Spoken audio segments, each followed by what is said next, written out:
welcome to Food to Go, the podcast brought to you by New Food. My name is Joshua Minchin, I'm the editor of New Food, and sat opposite me, as ever, is New Food's assistant editor, Grace Geller. Grace, how are you on this miserable Thursday afternoon? It is quite cold and wet outside, but I'm doing really well, Josh. We're nearly at the end of January. It feels like it's been such a long month. It's a long, dark month, January. I know it's only, it's the same length as most months in the calendar. It just feels like a slog, doesn't it? An absolute slog, especially when you're doing dry Jan as well. Which you are, and when you're not very well. I've been sick this week. I know, everyone's been sick, haven't they? Everyone that we know has had some sort of, cold, flu. Something really nasty is going around at the moment. It is. But I'm back because, one, we never miss an episode on Food to Go, and two, this is a big ep in some ways. It's kind of the combination of a lot of work that you've been doing since the back end of last year. You've been reporting on COP quite heavily and collating a fantastic article series written by people who were out there in Dubai, reflecting on COP, what it means for food and bev, its impact in the both short-term and long-term future. And we thought we'd bring a few of those voices to the table on Food to Go. To see whether food actually was on the menu at COP this year. Yeah, that's the question we're asking ourselves, isn't it? It's the question we asked at the end of Food Integrity Global last year in London, the very last session of the event, which I thoroughly enjoyed, chaired by now CEO of VIT Food, Richard Zaltzman, asking whether COP's actually delivered anything for the food and bev industry. And the feeling, I suppose, from our guests was that it's a bit of a talking shop, it's a bit idealistic, and it isn't actually going to matter or have any meaningful impact on our food system for the people on the ground. This year felt different. It felt like a bit of a breakthrough year for food. I don't know what you think.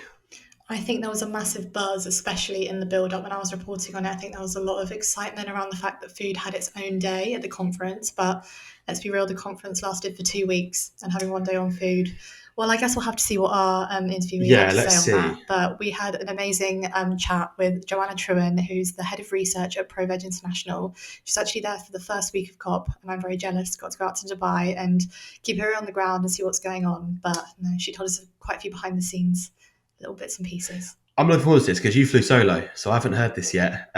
So we'll listen to what Joanna had to say and reflect on it afterwards and see if food really was on the menu at COP28.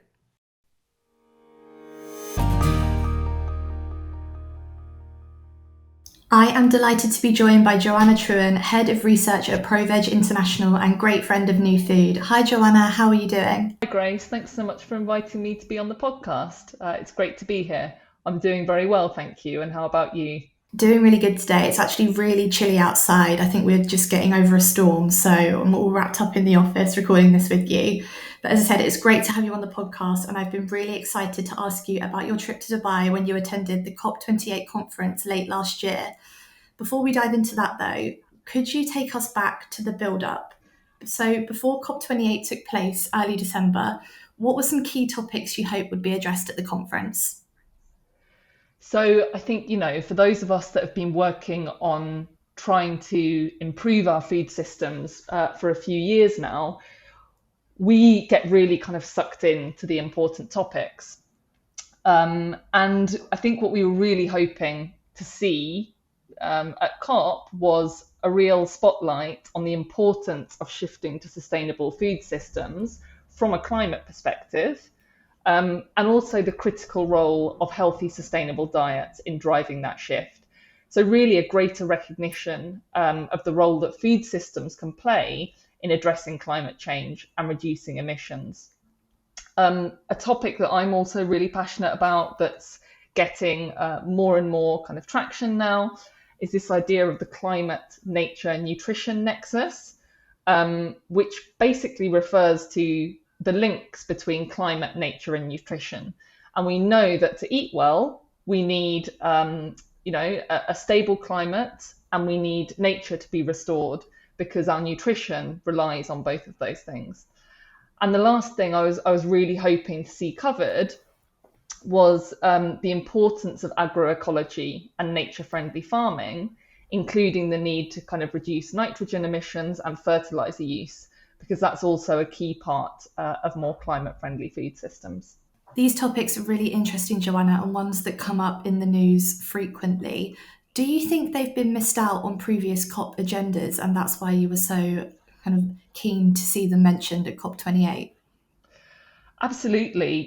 The climate narrative really, until very recently, the last COP, has been dominated by things that are very important, but that aren't food, right? So things like the transition to renewable energy, infrastructure, transport, and other areas. So when we heard, the food systems community, when we heard that there was going to be a whole day dedicated to food at this COP28, we were super excited because it really seemed like there was going to be a golden opportunity for those of us that have been working on this topic for a while now to kind of raise it up the climate agenda and to really speak to world leaders about the importance of efforts on food.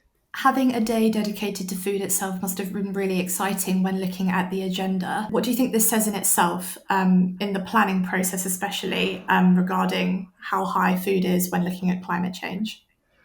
Well, I think to give you an idea of the scale here, on that dedicated food day, which took place in the second week of COP, there were over 150 events dedicated to food, which is just massive. And looking across the whole event, so the conference, which lasted 2 weeks, or just under, we had more than 550 food events that took place. And I think what that really shows is that world leaders are starting to recognise the links between our climate and our food systems, but also the great potential of harnessing food to address the climate crisis and reduce emissions. I think the opportunity there was really significant, and we shouldn't underestimate all the efforts that it must have taken to get that food day billed in this conference for the first time. To give us a bit of insight about what the conversations were like at COP, what were people saying, industry professionals, regarding food systems and impact on climate change when you were right there at the conference? What was the conversation like? The conversation, Grace, was so dynamic, I must say, and there were so many actors kind of talking about food, including industry leaders, including world leaders, including NGOs, including young people and activists.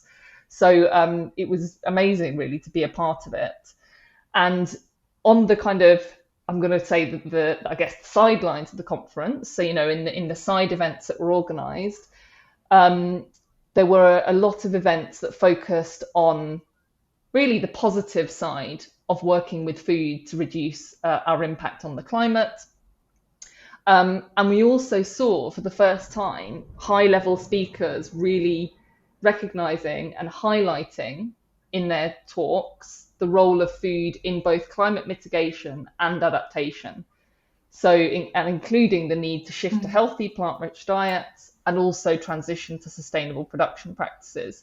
So, for example, the WHO, the World Health Organization Director General, Dr. Tedros, described food systems transformation as essential for managing climate impacts and improving health outcomes. And he actually said that, we need to shift towards healthier, diversified, and more plant-based diets. So to really get some of these recognised and high-level speakers saying that we need to shift towards these healthier and more plant-based diets is brilliant, because it really puts it at the centre of the narrative. And I think we're moving from a place where, it was sort of still debated that we needed diet shift to now a place where it's really recognised that this is central to food systems transformation and also central to the climate change agenda. It's great to hear the buzz from people at COP that were speaking about food and accounting for how important it is when changing the whole climate sphere. Staying on some positives, what do you think were some steps in the right direction that were made at COP last year in relation to bolstering a more sustainable global food system? So I think two moments actually that I found particularly exciting were the leaders' declarations when these were announced. So we had 2 leaders' declarations that featured food systems, nutrition, and sustainable consumption. these were launched and endorsed by over 130 countries, which is massive. And these countries, from all across the world, including the EU, the USA, Australia, Brazil, and China. And what we really saw from these leaders' declarations were countries making commitments to take action on food. So the Sustainable Agriculture Declaration saw these nations or signatories committing to include food in their national climate and biodiversity plans. So their nationally determined contributions or NDCs, their national adaptation plans, and also their national biodiversity plans. So to see such a huge number of countries making these commitments was fabulous, basically, and was fascinating to kind of see the launch of these leaders' declarations. And the other one was focused on climate and health, which is obviously kind of a huge topic, the links between climate and health. But there was also, wording in there on healthy, sustainable diets. So it's great to see that the health community is also recognising the importance of food in helping deal with the interlinkage between climate and health. Just picking up on the leaders' declarations there, what do you think it says about countries across the globe if they're willing to sign declarations and just showcase that they want to make a real change in the coming years? What do you think that says about the current food landscape in terms of sustainability and goals? I think, and the real takeaway actually, I think for businesses here is that leaders in the countries you are operating in are starting to take food seriously and recognise that at national level, they need to work on this topic. And they need to work on this topic from a climate perspective, from a health perspective, and from a nature perspective.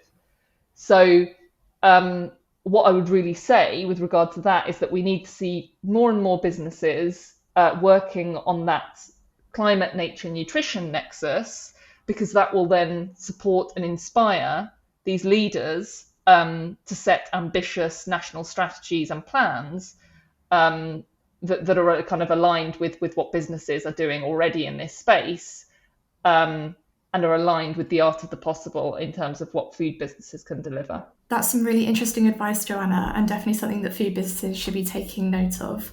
I wanted to turn to recent findings in the UN Climate Change Report and some of the challenges faced during the COP28 negotiations.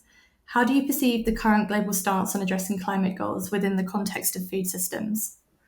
Yes, of course. So in terms of the UN report, what we really saw was something called the UN Global Stocktake, which was reported there. And this was the first UN Global Stocktake, which is a nation-led assessment of progress towards the Paris Agreement goals. And what that showed was that nearly every country is way off track, which means that globally we are way off track to meeting the Paris Agreement goals, and that threatens our ability to stick to 1.5 or even actually 2 degree global warming limits. So we're in a serious sort of situation that needs urgent action to address. So with that context, we were at a COP where the negotiations in week 2 related to food were really, really important. But unfortunately, we saw ministers struggling to reach agreement in the formal processes. And there were 2 formal processes, one which was related to the global stocktake. Leaders had to come together and publish a text which would outline the actions countries need to take to meet climate goals. With regard to that, we saw the negotiations were really, really challenging. In the first draft of the text, we didn't even see food systems mentioned.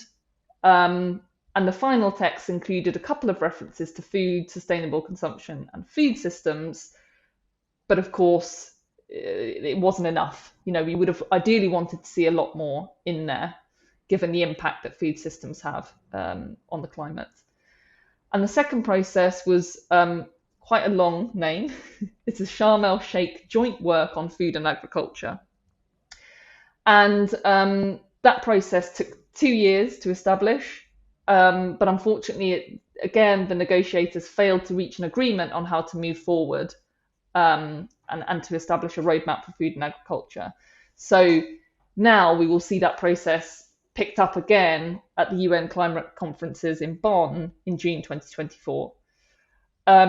So yeah, challenging formal negotiations. And although we got food systems mentioned a couple of times, from my perspective, it's all quite underwhelming, given we know the food system is responsible for a third of global emissions, alongside a whole host of other impacts on nature, on human health, and on animals. So yeah, the global stance is good in terms of that we've seen food now recognised as part of the narrative, but really we need a lot more focus on preparing national leaders ahead of these formal processes so that we can get food systems recognised within these important texts that will relate to then the implementation of food systems change at national level around the world.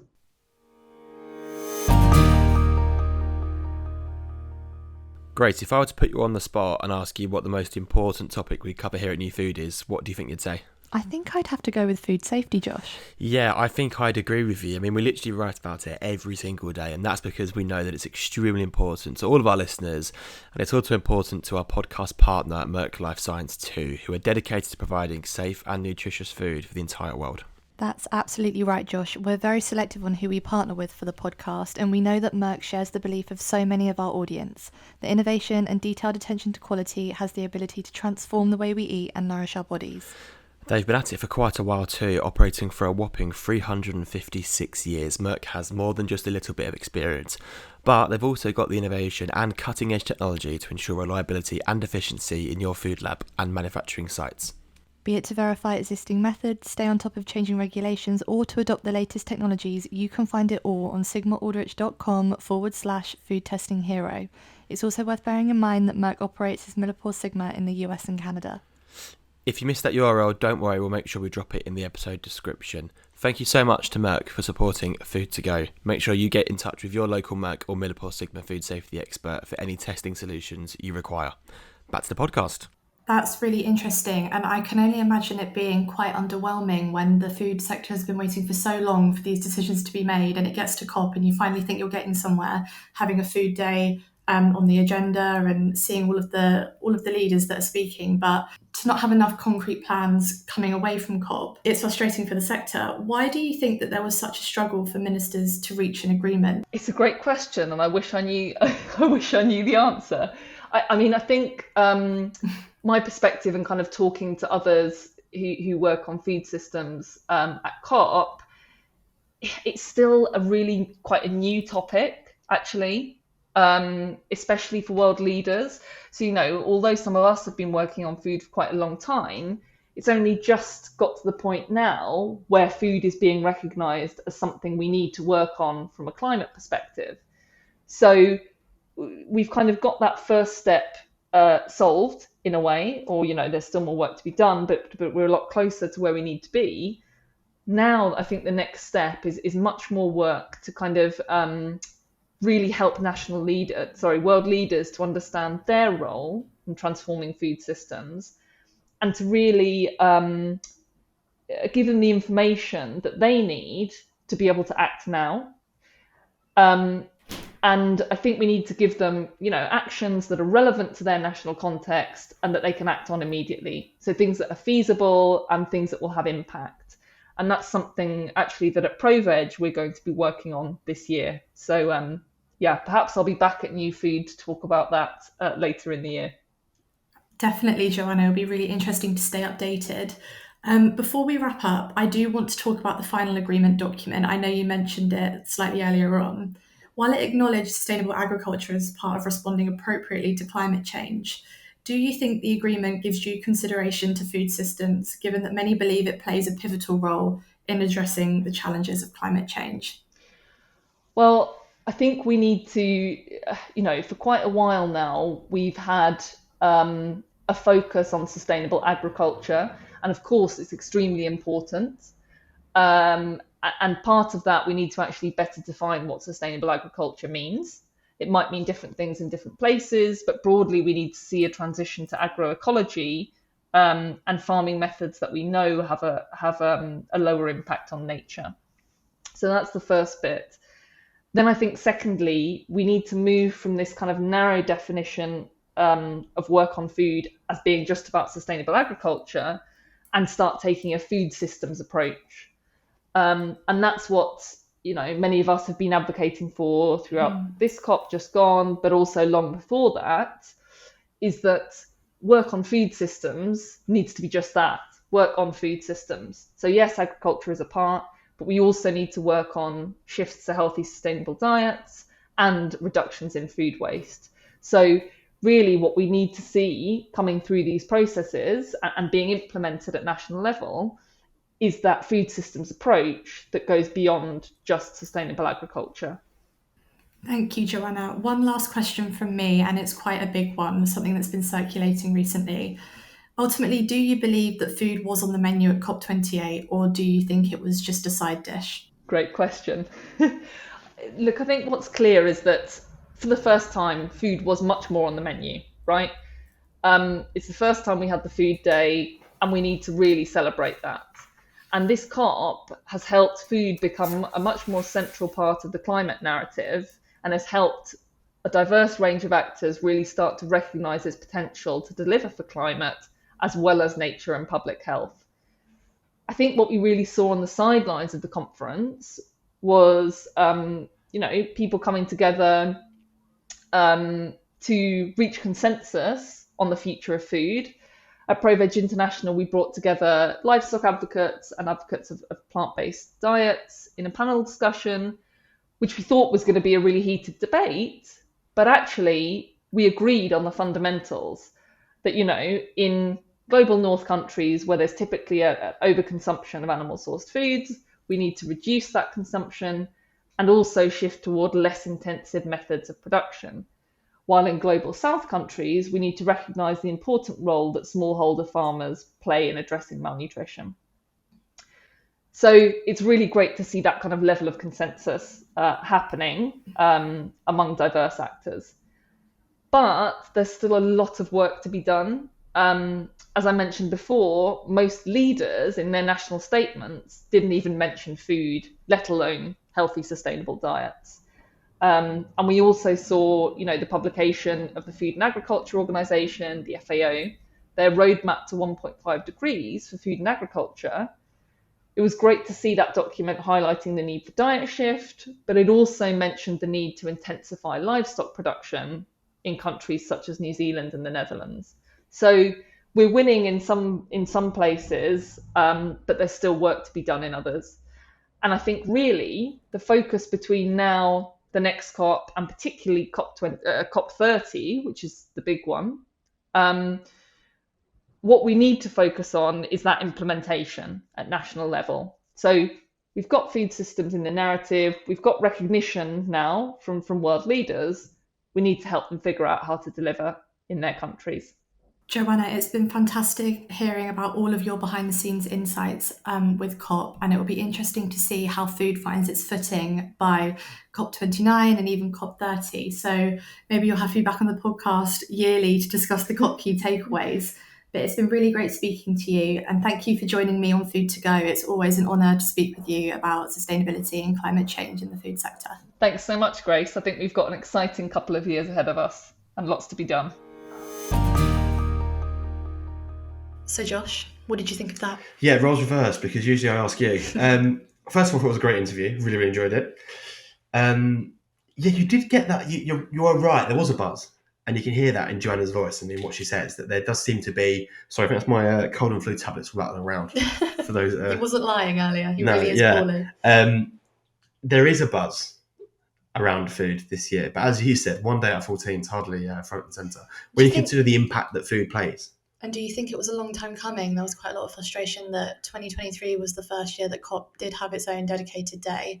So there were so many plans for what was going to be discussed, but realistically, it's not long enough to discuss all of the things. It seems, we said all this in London at FinTech for Global. It seems inconceivable that food can be underestimated at a climate change conference. It's such an important part. It's huge. And it's not just about emissions, it's about changing our diets, becoming healthier. That's the bit I want to pick up on first, which I really I found really interesting. Before I do that, I thought the fact there's 150 events dedicated to food at COP just shows you the scale of the thing. It's enormous. Just thinking about the final agreement, I know Joanna touched on it, but it had to be edited to mention agriculture and food more. So there were 2 drafts of it, and the first one had to be changed. It just doesn't say, it's not particularly promising for the food and beverage industry, and frustrating, I can imagine. But why is that? Why do you think, I mean, perhaps our guest in a couple of weeks' time might delve into this. Why is, I would argue it's purely a vision thing. It's not as obvious. Transport as an emitter, energy as an emitter is easy in terms of you get on a plane, fly to the US, you emit this, like the jet plane it chucks out this much gas. That's how much CO2 you've emitted on your journey. It's easy. You can grasp that. It's a lot murkier when it comes to food, when you're eating your, I don't know, bell peppers. And it's like, well, okay, the food miles we can do, we are doing. Like they've travelled this many miles on this form of transport, it's this much CO2. But then how much water was used to grow them? How much fertilizer did we use? What I found as interesting as this, I suppose, lack of importance was the link between health and diet and sustainability. Joanna is a huge advocate for this. Yeah, and she she's is. Always inspiring when she speaks on this topic. It is a really interesting link, though, isn't it? Because I think what Joanna was getting at with what she said was that if we take on healthier diets and we put less strain on health services, we will. It's a knock-on effect. It's a compound effect. You'll reduce emissions further still. We should mention that Joanna works for ProVeg, which is I would say a plant-based advocate. Yeah. So there is some skin in the game there. She's probably not going to go out to bat for livestock, rather. But she said they held meetings with lots of, I think she put it as livestock advocates, didn't she? Expecting some strong feeling, and there wasn't. There is a real appetite of working together.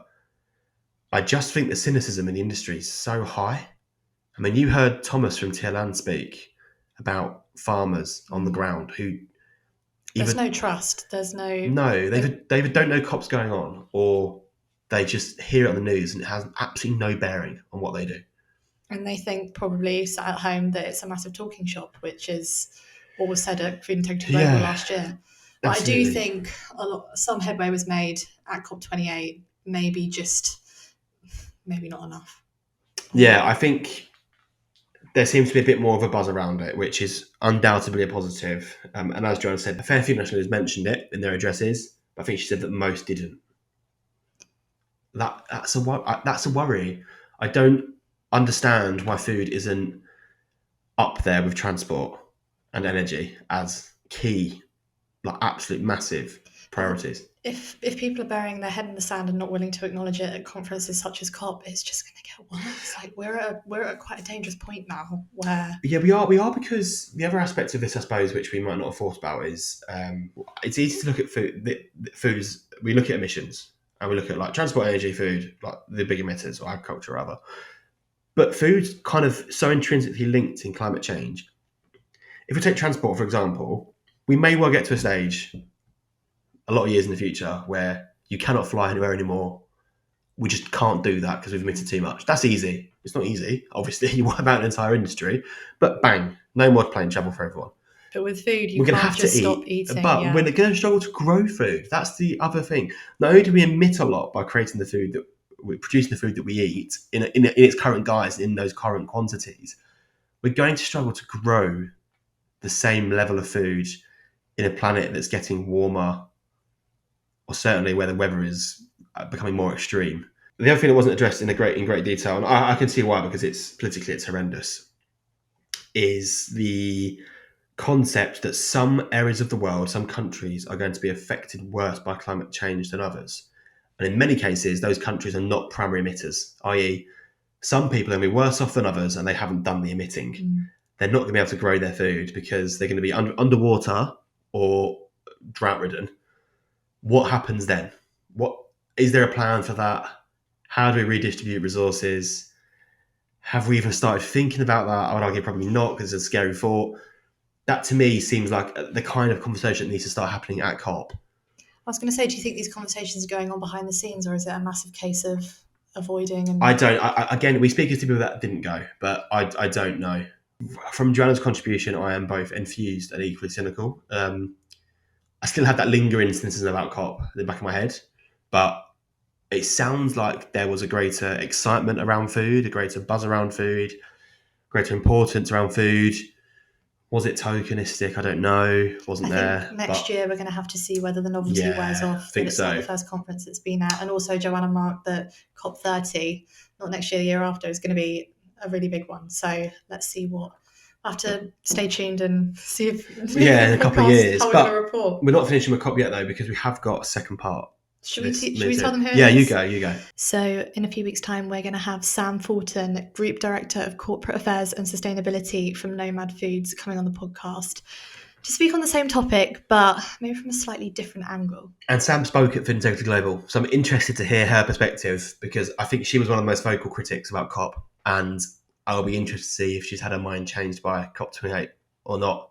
So we'll see. Great, she's in a few weeks' time. It's in 2 weeks' time. 2's a few. No.